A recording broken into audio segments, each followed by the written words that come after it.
I like how Yamaha makes motorcycles, sure, but then also pianos. Same logo, same factory, I guess. Hey, Yamaha. Way to nail a non-existent demographic. Just nobody that likes both. Yet they're doing great. I've been by Yamaha stores where it's divided down the middle, it's a showroom, and there's a motorcycle on one side and a grand piano. What have you worked at Yamaha?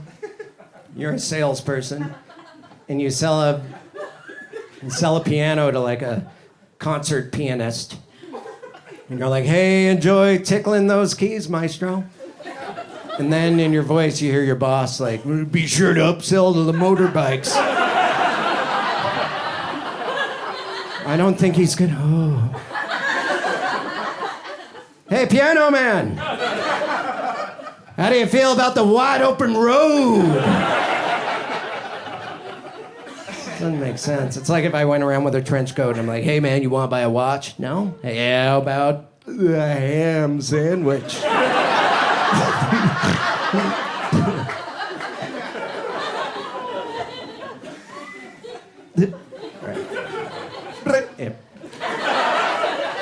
Sorry, we just have to adjust the sound. We got it? Okay. I got my hip replaced. It's a simple procedure. Here's what they do. They just cut your leg off of your body for 40 minutes. Don't worry, they put it back on. I watched it on YouTube before I finally was given the green light for the surgery. And I had to earn it. And it's a horrible, don't watch, you guys, if you're getting a big procedure, don't watch it on YouTube. I have to beg you to not. It's really scary. It opens with, and I don't want to scare anyone, but there's a body. He looks dead. He's asleep, but he looks dead. And then they go like that with the leg and do that until it pops off. So there's the opening to the video, and I'm like, duly noted, this is me in 3 weeks. All right. So then I got wheeled in there after they put the sedatives in my spine. Fancy. And then I recognized some of the dudes. I was like, hey, there's like a 7-foot tall guy. I'm like, you're the guy, you popped my leg out of socket. And then he was like, no, that's his job now. And I look over, there's a little 5'2" guy, like, hey. And I was like, him? And then I fell asleep. That's the last thing I did, is laugh at a short guy. And then I went, what if that's the last thing I did? What if right then I was like, him? Beep. You know what? Don't resuscitate. We like this little guy. He's strong as shit. He's good at his job. It took so long to earn that surgery because, as you know, with any procedure, you guys go to the doctors, right? They're always like, where's your pain? You know, on a scale of 1 to 10.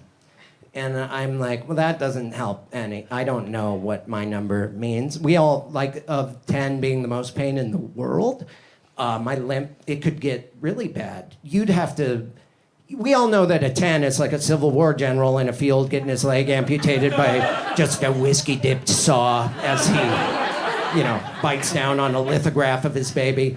We know that that's a 10. That's the worst pain. So I could be limp, and I'm not going to say 10. There's that guy.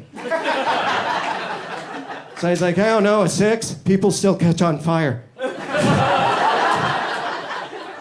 So he's like, yeah, it's like, what if I did say, you'd have to know me, for my number, you'd have to know me very specifically. Like if I said, oh, it's an 8, well, you'd have to know that once I ran a mile from a B in 5th grade. So it's like, oh yeah, I forgot you're a pussy. I'll put that on your chart. You know what I mean? I just didn't want to be in a position where I'm like, yep, it's a 10. I'm like, fuck. And then they're like, well, here's your hospital room neighbor, and it's just a burnt guy. Can I change my answer? I did not know that he'd be here. I no longer...